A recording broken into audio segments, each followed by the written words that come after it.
श्री स्वामी समर्थ. जय जय स्वामी समर्थ. अवधूत चिंतन श्री गुरुदेव दत्त. स्वामी समर्थ.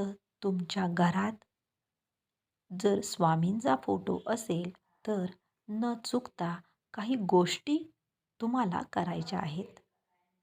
आता त्या 2 गोष्टी कोणत्या करायच्या आहेत, त्यामुळं तुमचे स्वामी तुमच्या वाईट काळामध्ये सुद्धा तुमची साथ कधीच सोडणार नाहीत.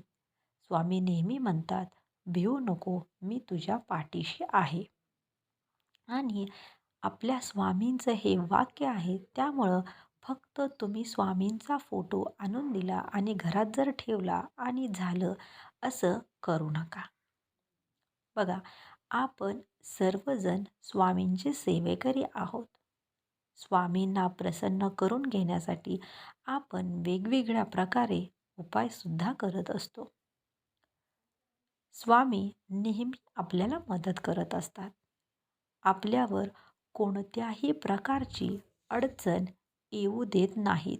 आपलं कोणतंही काम असेल किंवा आपलं कोणतंही मोठं संकट असेल, तरीही स्वामी ते त्यातून आपल्याला बाहेर पडण्यासाठी लवकरात लवकर मार्ग दाखवतात. स्वामी आपल्याला नेहमी मार्ग सुचवत असतात. काही ना काही असे मार्ग ते दाखवतात की त्यातून किंवा त्या संकटामधून आपण बाहेर पडत असतो. स्वामी म्हणतात की "भव नकोस, मी तुझ्या पाठीशी आहे." आणि बघा, स्वामींची आपण जेव्हा पूजा करतो किंवा प्रार्थना करतो, जेव्हा अगदी मनोभावे आणि श्रद्धेने आपण करतो, तेव्हा स्वामी आपल्याला प्रचिती देखील देत असतात. आपण स्वामींच्या मठामध्ये जातो किंवा केंद्रामध्ये जातो किंवा आपल्या घरामध्ये सुद्धा स्वामींचा फोटो असतो. तुम्हाला पण जर तुमच्या घरांमध्ये जर स्वामींचा फोटो असेल किंवा मूर्ती असेल, तर काही गोष्टींची काळजी ही तुम्हाला घ्यायचीच आहे. अगदी छोट्याशा छोटी गोष्टीसुद्धा तुम्हाला करायच्या आहेत.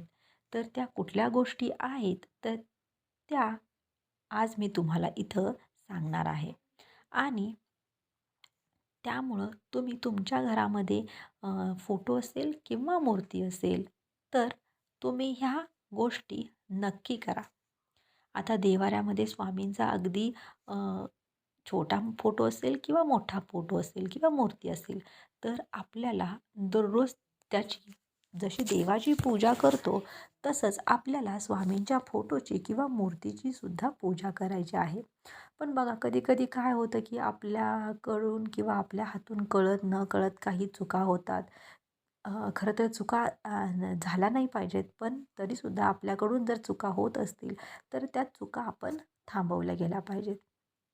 आता बघा, जेव्हा आपण पूजा करतो, तर तेव्हा किंवा देवाचं कोणतंही कार्य करताना आपण काळे वस्त्र काही वेळेला घालतो. पण लक्षात ठेवा, गुरुवार जर असेल तर गुरुवारी काळं वस्त्र म्हणजे काळे कपडे हे कधीही घालायचे नाहीत. शक्यतो गुरुवारी पूजा करताना तुम्ही नेहमी हे एकतर पिवळं वस्त्र वापरू शकता.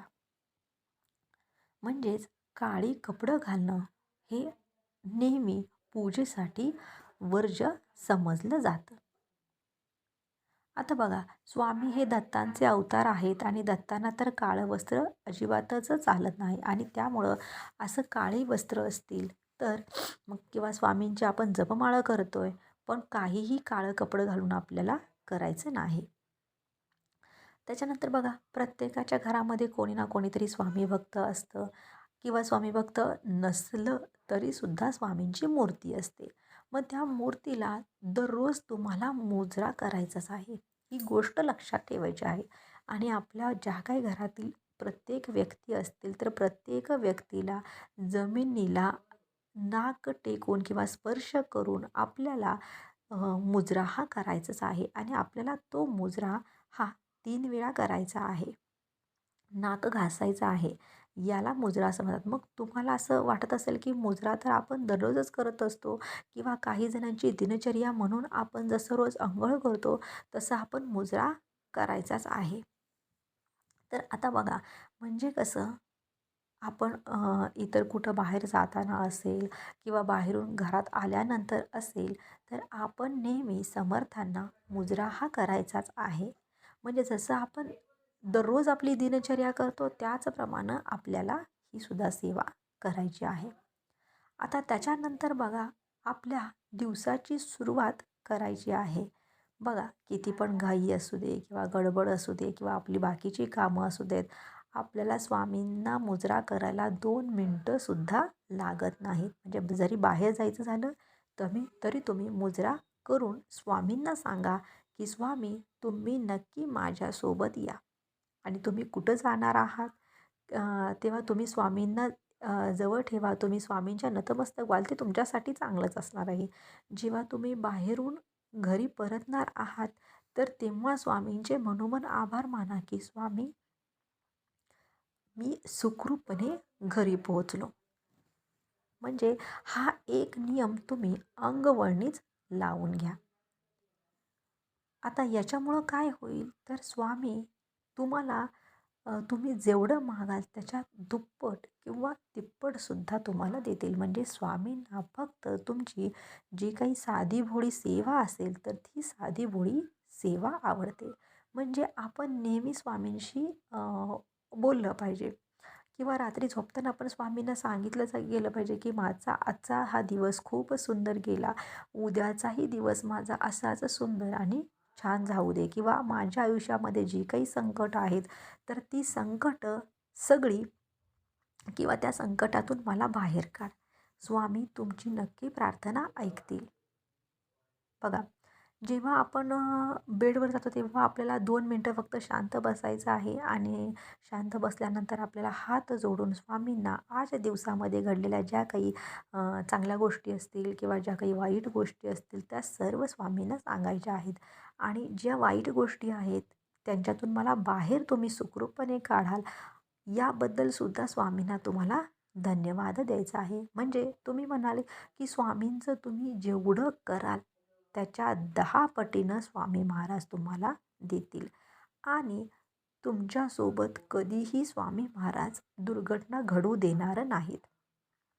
आता बघा, स्वामी महाराजजवळ आपण जी दररोज अगरबत्ती लावतो, की ज्याला आपण उदी म्हणतो, तर ती अगरबत्ती किंवा ती जी रक्षा आहे तर ती थोडी-थोडी आपण दररोज बाहेर चाललं की किंवा कुठंही चाललं तर नित्यनियमानं ते आपल्या कपाळी लावायचं आहे. म्हणजे याचा अर्थ की स्वामी नेहमी आणि सदैव आपल्यासोबत राहतील किंवा आपल्याला जी काही दुःख असतील किंवा संकटी असतील किंवा इतर काही पीडा असतील तर हे स्वामी आपल्यासोबत होऊ देणार नाहीत. आणि अजून एक तुम्हाला नियम पाळायचा आहे, तो म्हणजे तुम्हाला दररोज एक माळ हा स्वामींचा जप करायचाच आहे. त्याच्यानंतर स्वामी चरित्र सारामृताचे 3 अध्याय देखील तुम्हाला वाचायचे आहेत.